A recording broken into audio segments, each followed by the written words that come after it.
Le Seigneur soit avec vous. Proclamation de la bonne nouvelle de Jésus-Christ selon saint Matthieu.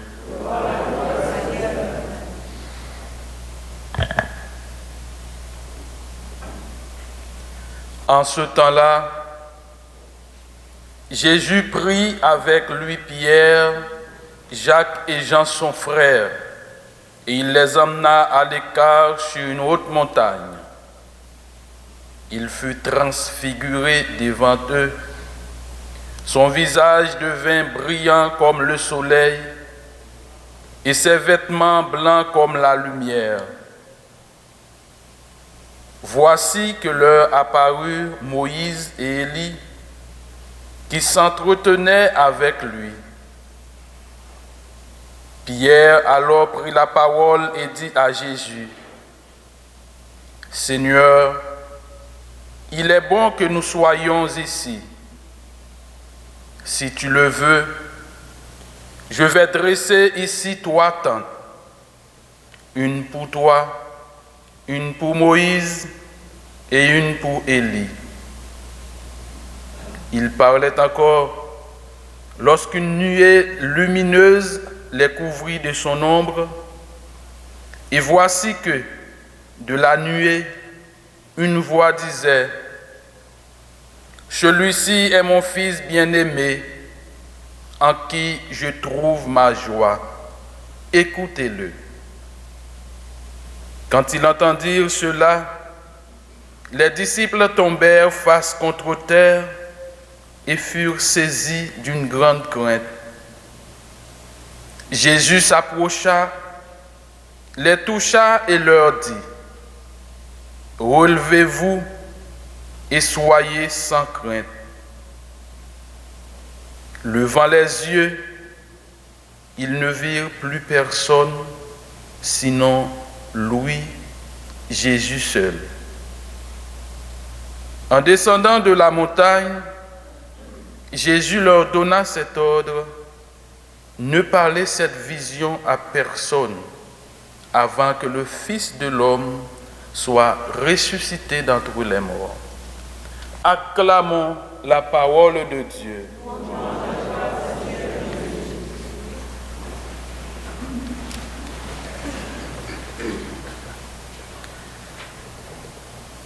Frères et sœurs bien-aimés, il est toujours bon d'être ensemble, de rassembler ensemble pour prier en communauté, en église, en famille.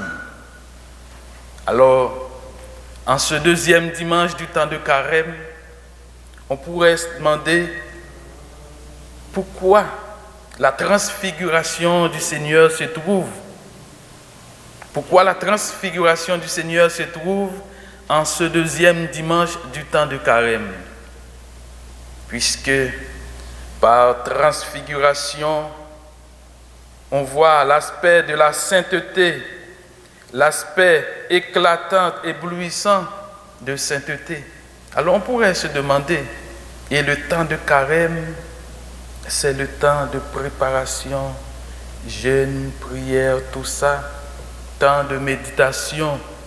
On pourrait se demander, mais il y a un autre aspect. Par transfiguration, c'est un moment où Jésus se sent en lui-même vraiment, qui est-il? Il est le Fils bien-aimé du Père.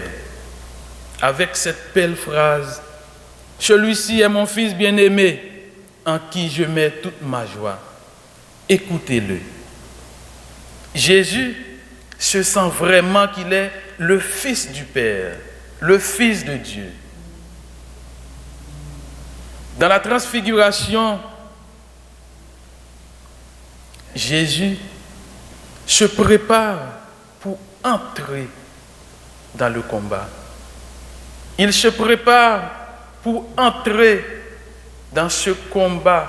On pourrait dire la transfiguration,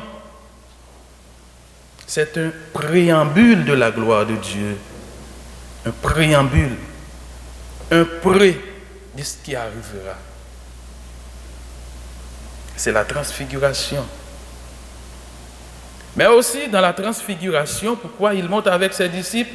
C'est pour pouvoir les préparer à sa passion, à sa croix et à sa mort. Jésus prépare ses disciples. Voilà pourquoi il montait avec ses disciples, Pierre, Jacques et Jean, pour les préparer à affronter, pour les préparer à entrer dans ce combat. Alors, dans la transfiguration, il y a cette préparation. Auparavant, les disciples ne comprenaient pas le sens du Fils de l'homme, parce qu'il doit passer par la souffrance, par la croix. Mais aujourd'hui, la liturgie d'aujourd'hui nous présente la transfiguration dans le temps de carême. Qu'est-ce que cela veut nous dire? À l'exemple du Père Abraham, laissons-nous écouter la voix du Seigneur. Une voix unanime disait: celui-ci est mon fils bien-aimé, en qui je mets toute ma confiance. Écoutez-le.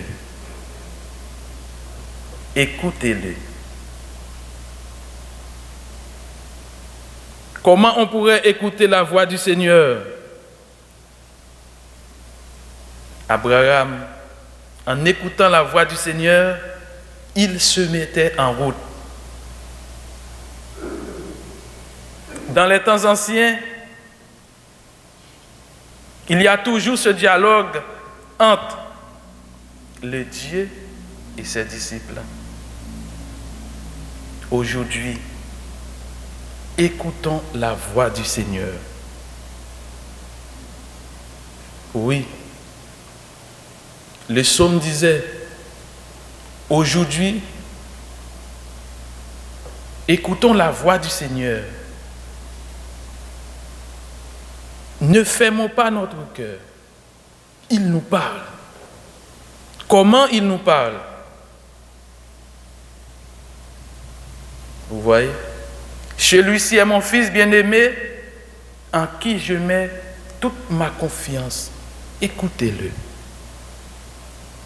Il nous parle.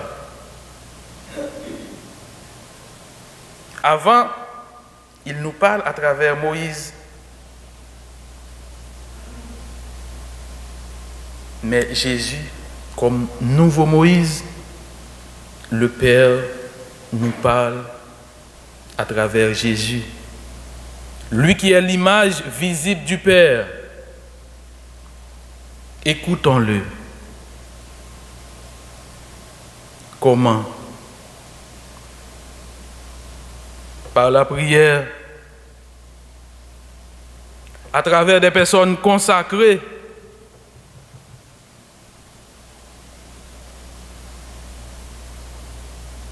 mais aussi dans le tréfonds de notre cœur, il nous parle, spécialement en ce temps de carême. Laissons-nous écouter la voix du Seigneur, lui qui nous parle dans le tréfonds de notre cœur, lui qui est Père, Fils et Esprit Saint.